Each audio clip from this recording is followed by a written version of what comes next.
Welcome back, everyone, to the Casual Talk podcast. Obviously, we're back again. Check the rock. Imanol Perez, your mastermind hoops. And this pod today isn't just a regular pod. We're doing a fantasy It's not. football podcast today. So we're going to give you guys some sleepers, must-haves, draft strategies, and players don't even touch with a 10-foot pole. So I think it's going to be interesting. We're going to try to help you guys. So if you guys are betting for your fantasy football leagues, we need you guys to win that money. Remember, come back to us when you remember this. Little cut, just a little cut. Yeah. So if you see me looking down, I got my laptop with my Google Doc down for everything. So I guess let's get it started. Do you want to start off with some sleepers? Give me a sleeper that you got for this All week. right, I got a really good one right here.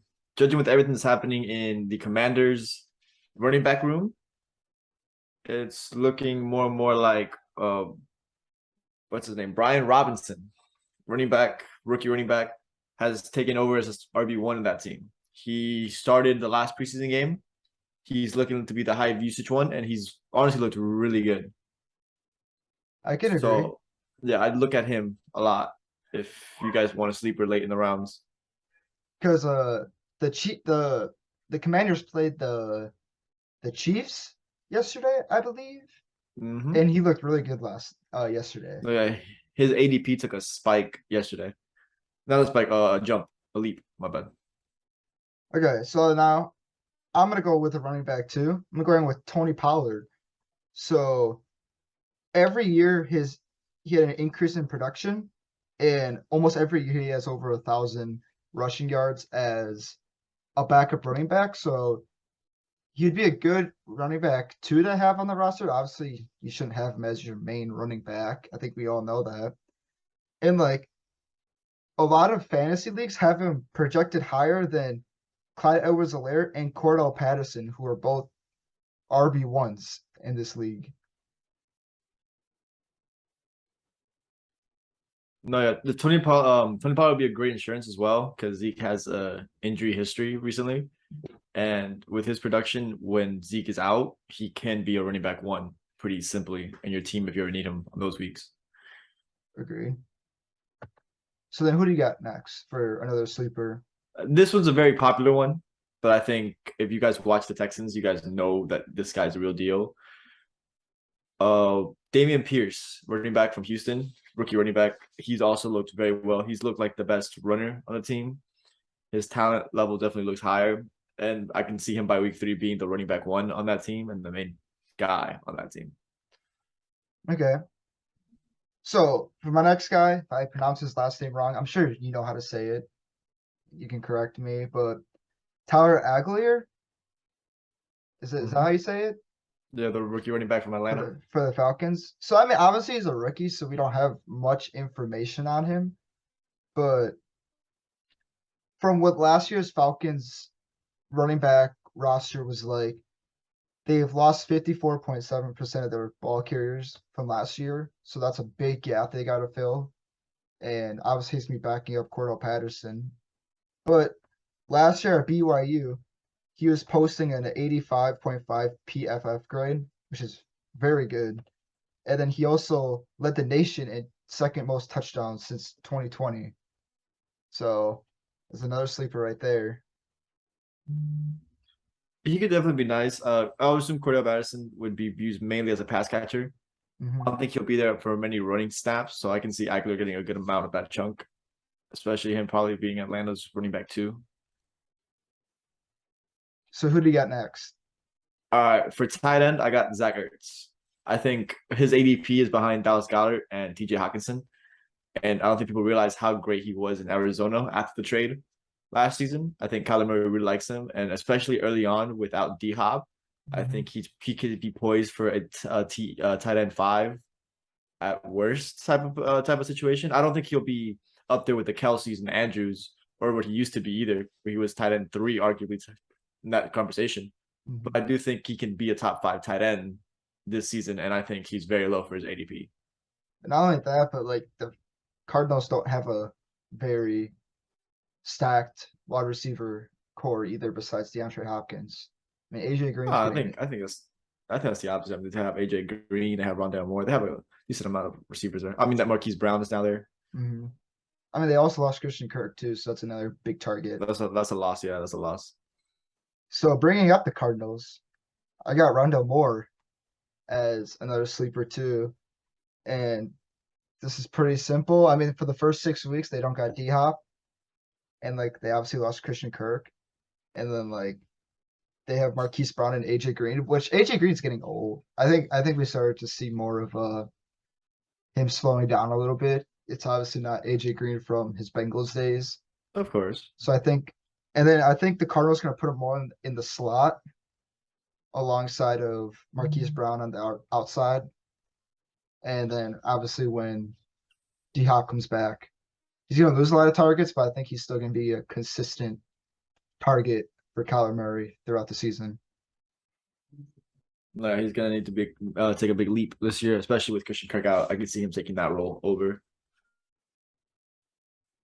Next sleeper I have is another rookie receiver for the Texans. Going back to Houston, Nico Collins could potentially by the end of the season be a very big looked at player over there. Obviously, Brandon Cooks would be wide receiver one on that team, and Brandon Cooks is good. And obviously, the quarterback David Mills is questionable. I mean, he wasn't bad last year, but he wasn't great last year either.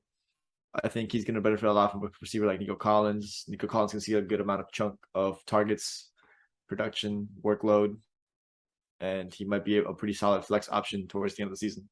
I mean, we're also talking about the Texans too, so like anything can happen down there, really, at this point. Yeah. So for my last sleeper, obviously I got Tua, which is kind of, I think it might surprise some people, but Tua's ranked 17th out of quarterbacks this year, which I think is absolutely ridiculous. Because if you look at his actual like career stats, he's second since he got into the league, he's second in red zone completions at 65.8%, which is insane. His deep ball completion rate is second in the league at 48.3. Obviously, he doesn't throw many deep balls, but I think we're going to start seeing that a lot more with Tyreek Hill and obviously with Waddle.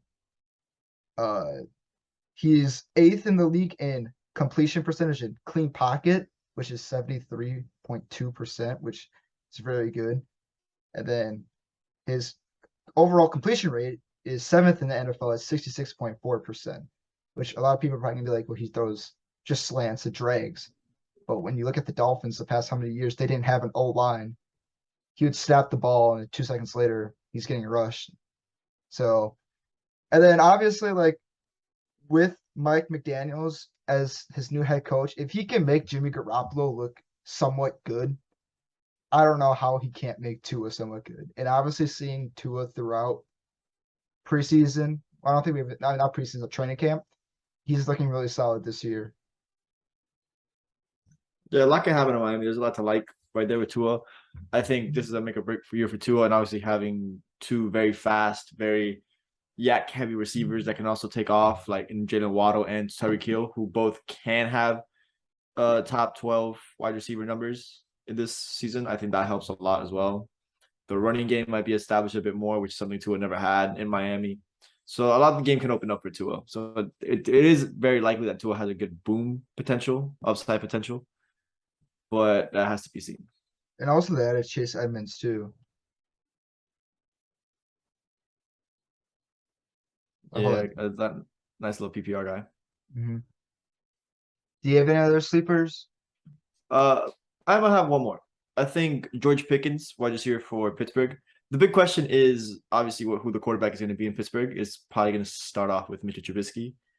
I think Kenny Pickett might take it on eventually throughout the year. I think he'll benefit a lot more from Kenny Pickett than from Mitchell Trubisky.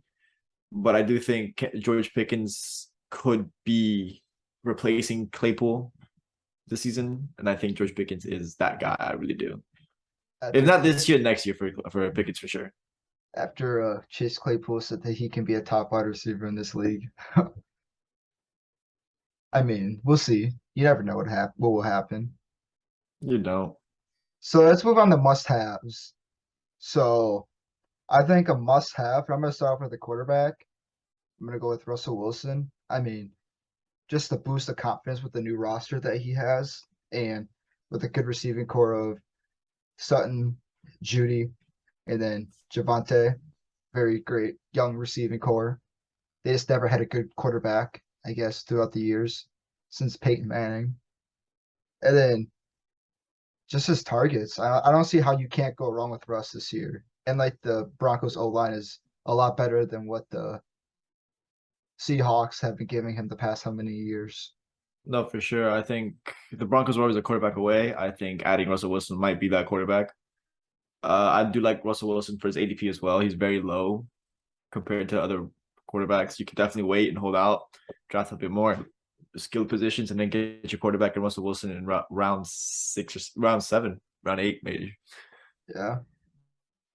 I like that. I like that pickup. I like that pickup. I think a must-have for me is Amon-Ra St. Brown. I think Detroit doesn't have many strong receivers. I think Jared Goff clearly fell in love with Amon-Ra last year. Got an increased amount of production towards the end of the season. I think he'll continue this year with targets. I loved Amon-Ra St. Brown's game since high school. Loved him at USC. I think he's going to benefit a lot. I think he's a receiver to have at a flex that can put up a lot of points, a lot of very necessary numbers.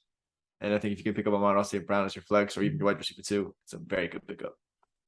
Because I remember watching, I think it was week 18 against the Packers, that the last week before the season was over.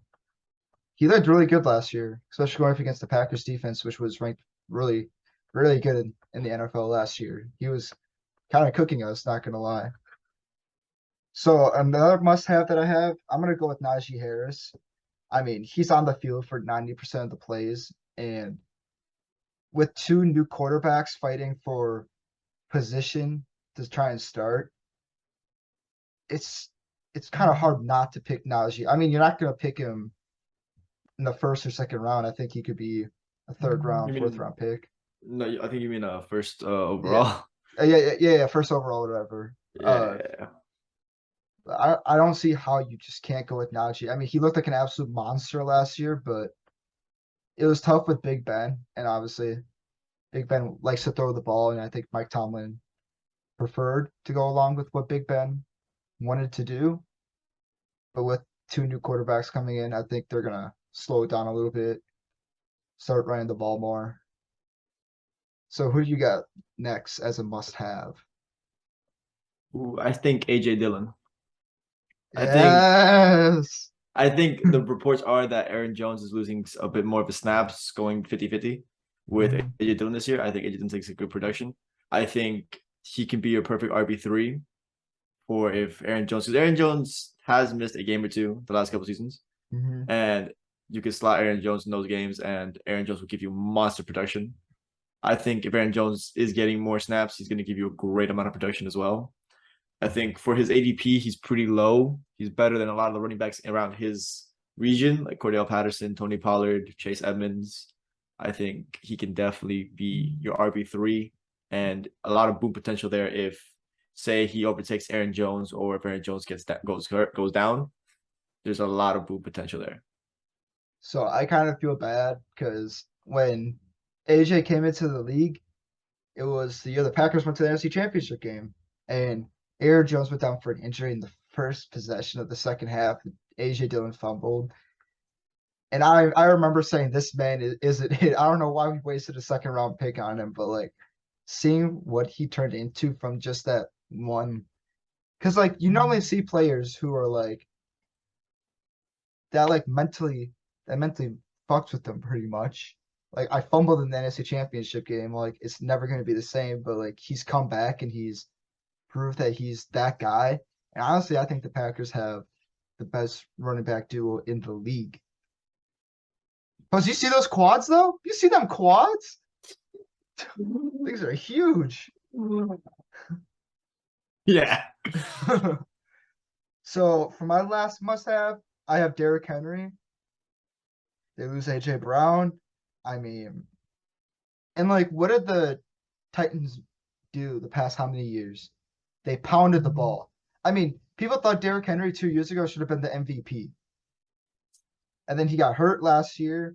But for the 8 games that he played last year, he still finished top 10 in rushing touchdowns last season.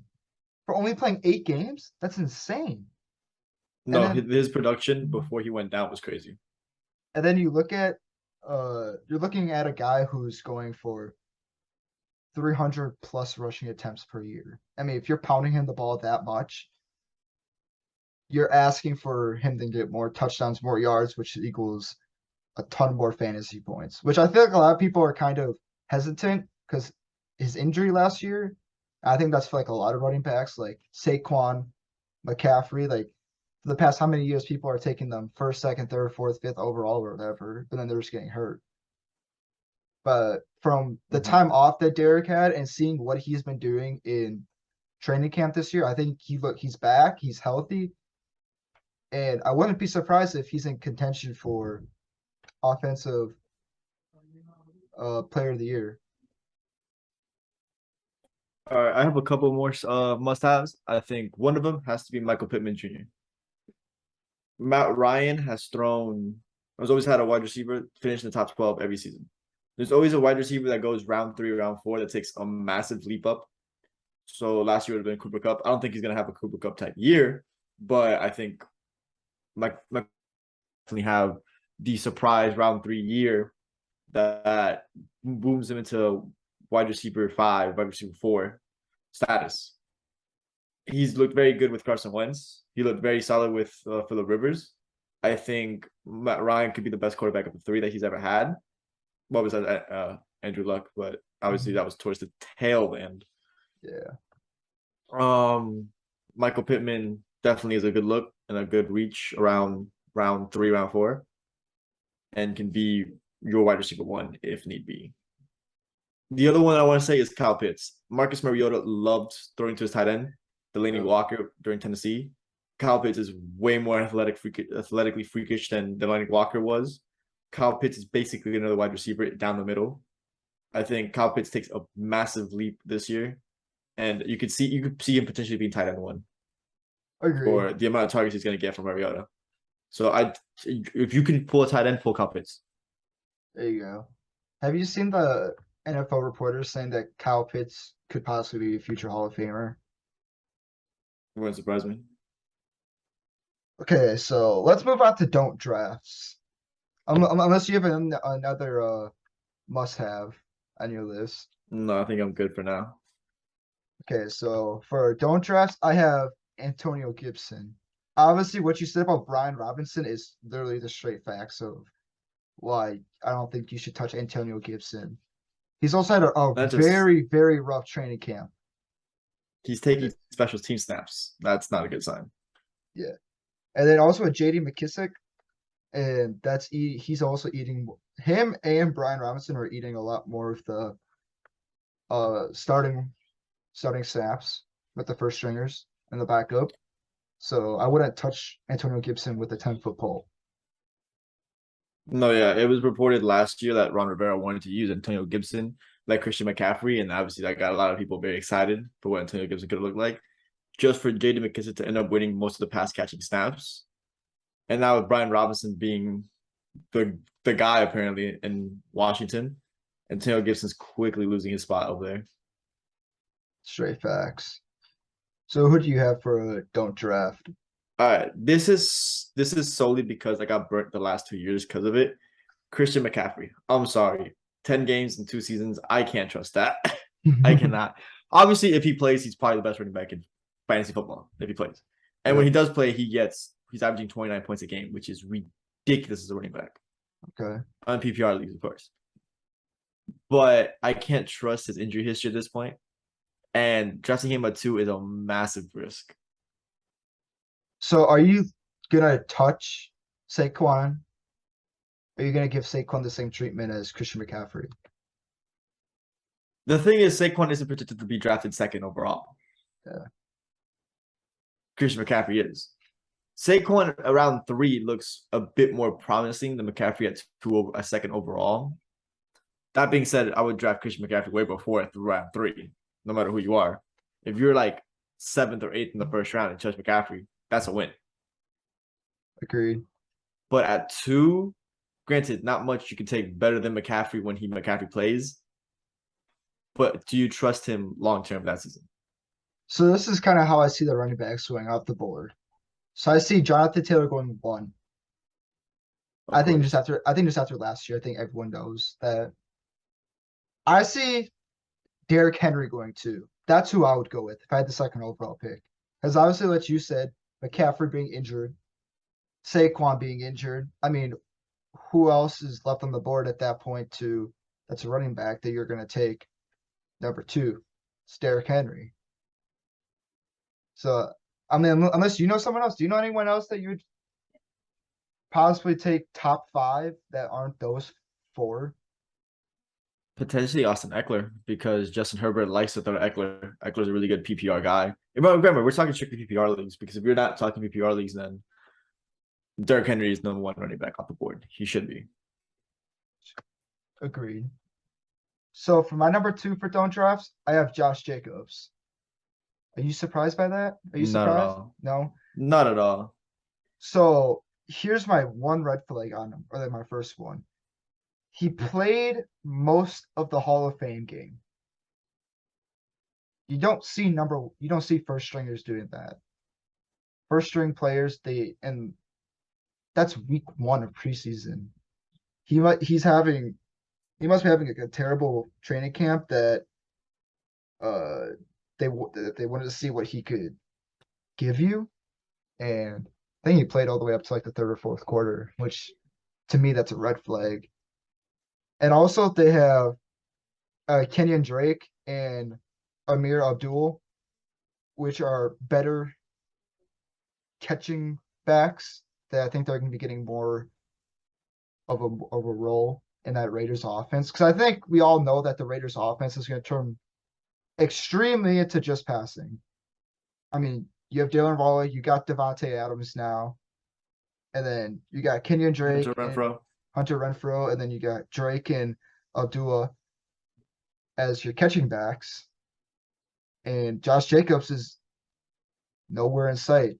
He's not a catching back. You see this catching percentages throughout his career, and they're not the most spectacular. I think he'll get a lot of the more rushing snaps, but like I wouldn't I'm not gonna touch Josh Jacobs at all unless like I have to pick him up if a player gets injured. I do think Jacobs is in the wrong system. I would like to see him outside of Oakland. Or my Vegas, bad, Vegas, Vegas. Vegas, Vegas, Vegas. That's a habit that's never gonna die. I do want to see him outside of Vegas. Um, but yeah, I don't think he's a bad running back, so to say, but I don't think he fits that system, and it shows almost every day that he plays that he's just not a fantasy production guy, especially in that system. Granted, it's a new system, but I don't think he's a running back for that team. Where would you like to see him go? A team that's run heavy, a team likes to pound the rock a lot. So I'd say honestly the Jets wouldn't be a bad option. They could pound the rock a lot. I mean, I wouldn't mind the 49ers too. I mean, unless 49ers is a very good option. 49ers is a very good option. well, we don't know what they're doing with Trey Lance yet. Are they still gonna do that Debo jet sweeps half the time or screens with I mean, it's a new system. It's gonna be a new offensive coordinator, so Mhm. very questions about what they're gonna do. But I don't think their offense is gonna look bad either. No. I mean But I can see them pounding the rock, though. from watching the 49ers so far this preseason, especially against the Packers week 1, Trey Lance looks like an absolute monster. I mean, he's going to be up there for top quarterbacks in the next coming years. Not this year. I think give him a year or 2 to develop, and he's going to look No, good. yeah. I think he's going to be like a Justin Herbert. He's I going to wouldn't mind that. I honestly thought he was way better than Zach Wilson. I don't know why they just passed up on him and went for Zach Wilson. Zach Wilson's looked terrible. The snaps that we saw him before the injury. yeah, Trevor Lawrence obviously has the issues of playing in Jacksonville, but he looked good in this preseason with a new offensive coordinator, new head coach. And then there's Justin Fields, who I just think is screwed over his mind because the team has absolutely nothing to give him. agreed. But I think Trey Lance was probably the 2nd or 3rd best quarterback of that draft class. So who do you get for another don't draft? This one's gonna surprise people, and I think there's an asterisk next to it. Nick Chubb is not a good PPR guy. He's a great running back. I think he's more talented than all running backs listed ahead of him. But the problem is the way the Browns use him is very irritating because you can easily have him play almost all three down snaps, and they don't do that. They want to split with Kareem Hunt. The asterisk is if Kareem Hunt gets traded, because obviously he Yeah, requested the trade, then Nick Chubb becomes potentially a top 10 running back in football, in fantasy football. But until true. that happens, and apparently the Browns are not very hesitant to trade Kareem Hunt, Nick Chubb isn't going to be a high end running back for me, just because the only way he gets your points is through his running ability, which, by the way, is a very great running ability. And he doesn't get a lot of red zone opportunities. Those go to Kareem Hunt. Okay. I mean, I see where you're coming from. Yeah. If, again, like I said, if Kareem Hunt gets traded, then obviously draft Nick Chubb at that point. Yeah.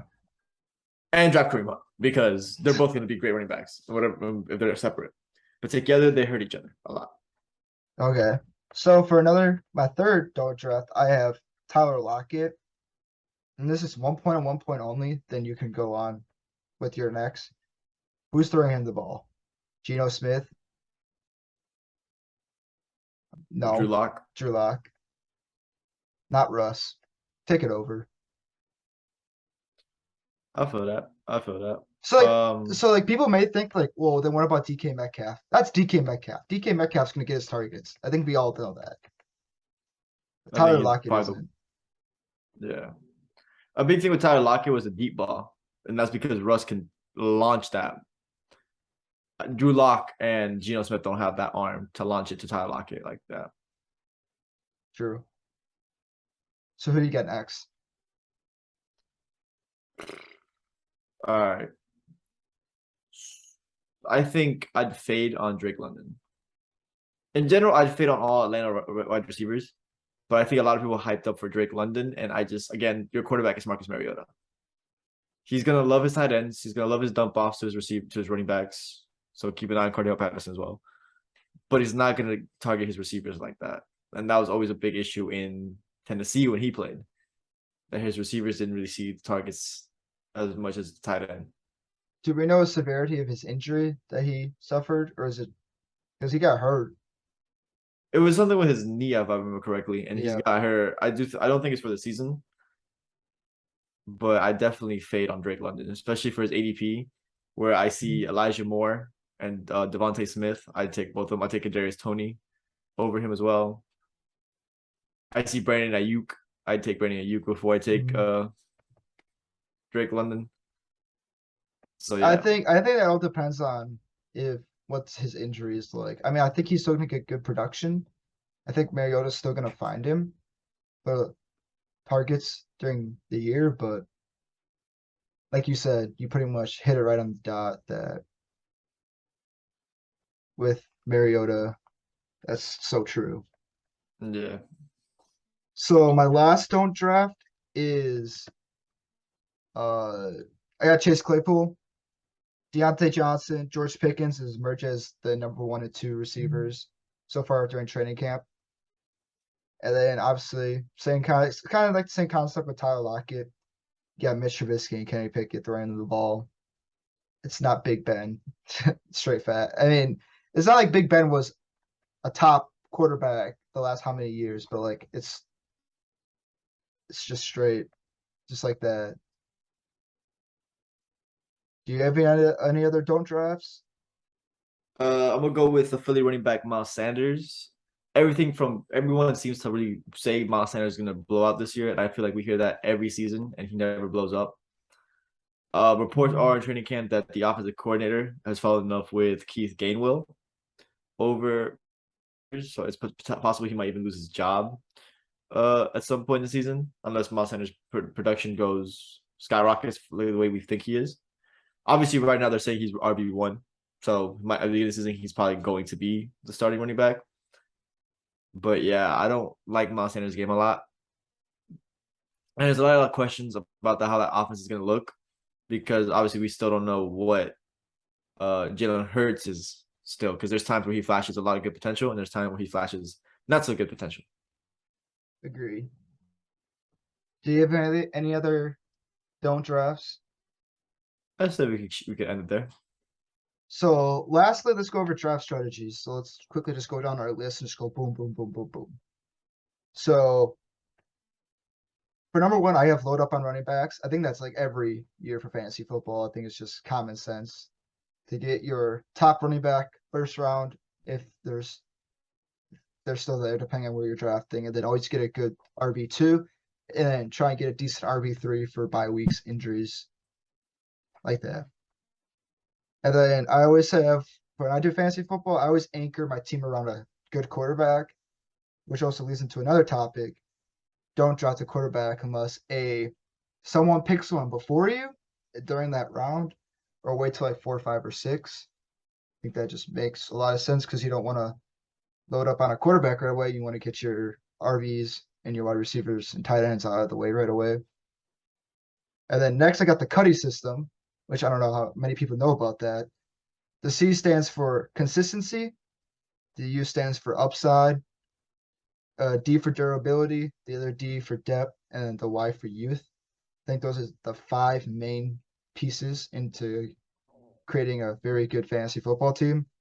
And then lastly, I have weight on kickers and defense because a lot of the top defenses go undrafted.